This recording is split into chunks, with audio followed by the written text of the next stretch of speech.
أعوذ بالله من الشيطان الرجيم بسم الله الرحمن الرحيم السلام عليكم ورحمة الله وبركاته اللهم صل على سيدنا محمد عبدك ورسولك النبي الأمي وعلى آله وصحبه وسلم رب اشرح لي صدري ويسر لي أمري واحلل عقدة من lisani yafqahu qawli. Syekh Abdul Qadir Al-Jilani Quddusallahu sirrahu melanjutkan nasihatnya sebagai berikut. Diceritakan bahwa Sufyan Ats-Tsauri rahmatullah alaih ditanya dalam mimpi, apa yang dilakukan Allah subhanahu wa ta'ala terhadap dirimu? Jawabnya, Allah subhanahu wa ta'ala telah memanggilku di hadapannya seraya berfirman, wahai Sufyan, tidakkah engkau tahu bahwa aku maha pengampun lagi maha penyayang, tetapi kamu selalu menangis karena takut kepadaku. Tidakkah kamu malu kepadaku? Tinggalkanlah watak, keinginan dan syaitanmu. Jangan engkau ikuti mereka. Hindarilah kawan-kawan burukmu. Jangan temani mereka hingga mereka dekat denganmu.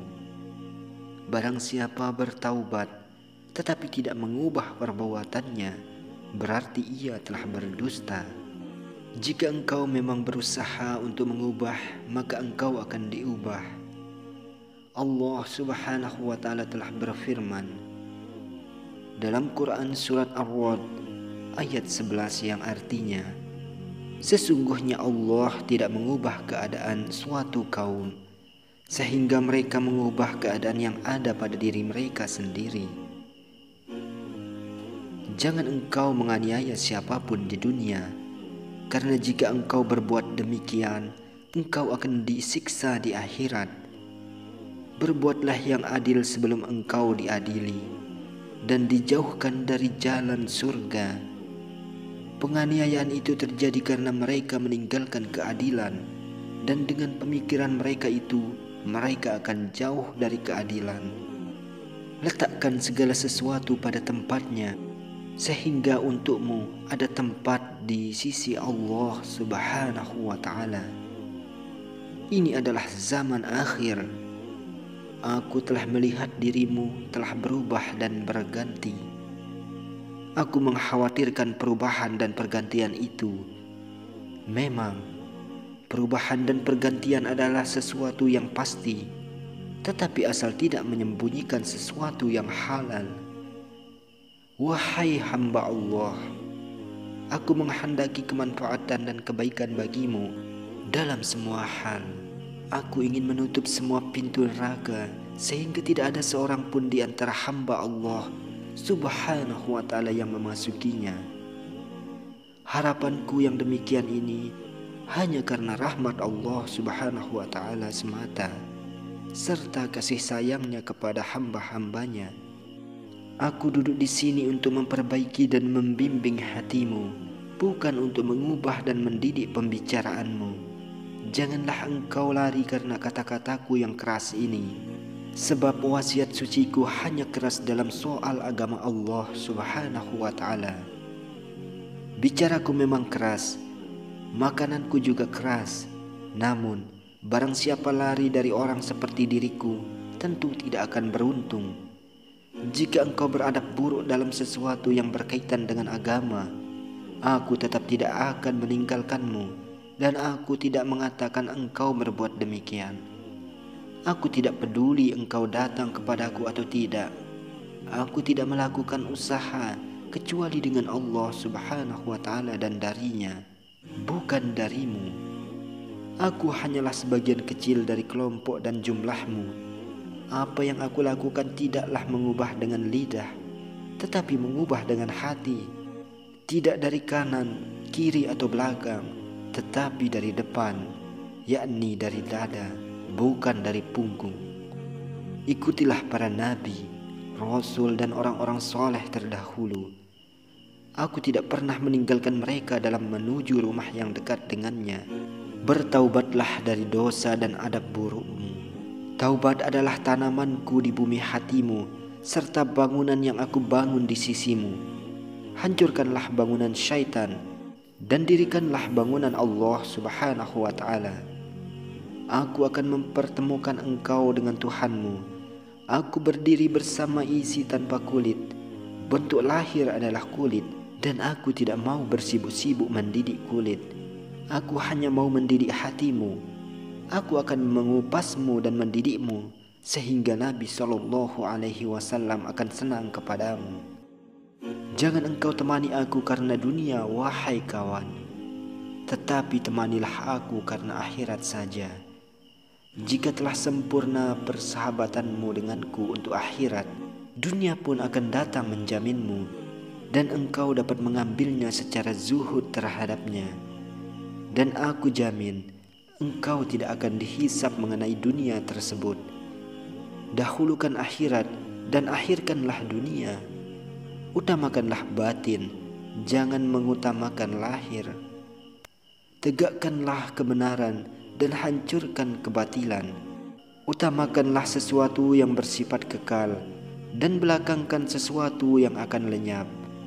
Pertama, tinggalkan dahulu, kemudian ambillah.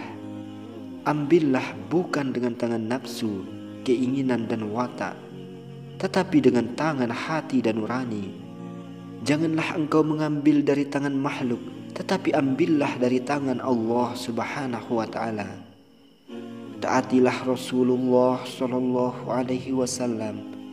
Terimalah apa yang dibawanya untukmu, berupa perintah dan larangan.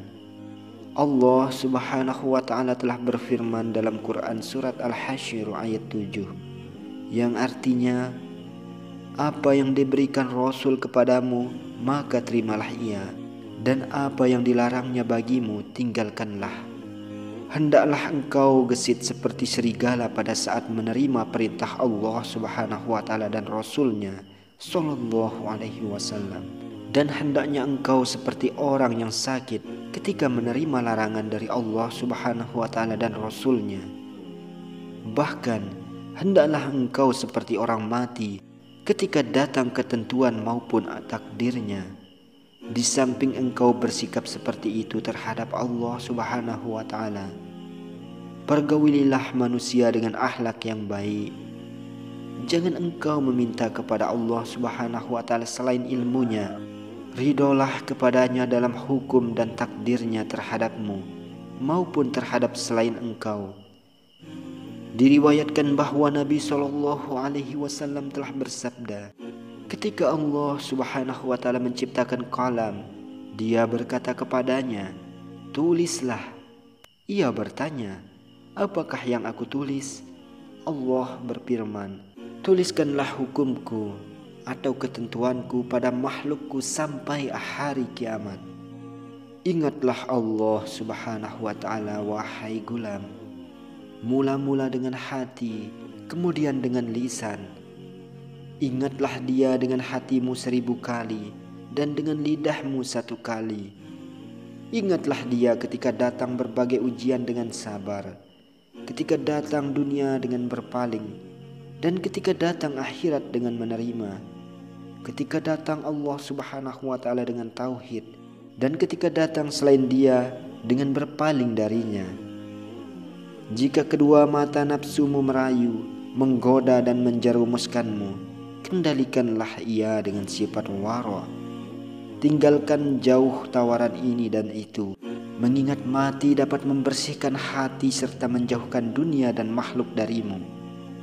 Ia juga dapat membukakan hijab hatimu, sehingga engkau dapat melihat makhluk yang rusak dan mati, hancur dan lemah. Tidak ada bahaya atau manfaat pada mereka. Sekian, semoga bermanfaat. Akhirul kalam. Wabillahi taufiq wal hidayah. Wassalamualaikum warahmatullahi wabarakatuh.